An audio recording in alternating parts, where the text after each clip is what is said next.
এই সেই বিখ্যাত পাগলা মসজিদখানি, যার দান বাক্সে সোনার গহনা সহ জমা হয় মানি। এত টাকা কোথায় থেকে আসে কেউ বলতে পারে না সঠিক। বছরের পর বছর টাকার অঙ্ক বাড়িতে থাকে অধিক। সেই টাকা গণিতে 50-60 জন লোক লাগে।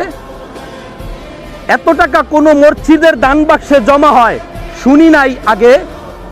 1.25 লক্ষ মানুষ নিয়ে ঈদের জামাত অনুষ্ঠিত হয়। কিশোরগঞ্জ পাগলা মসজিদ উপমহাদেশের মধ্যে বিখ্যাত হয়ে রয়। বিভিন্ন জেলা থেকে সেই মসজিদে নামাজ পড়িতে যায়।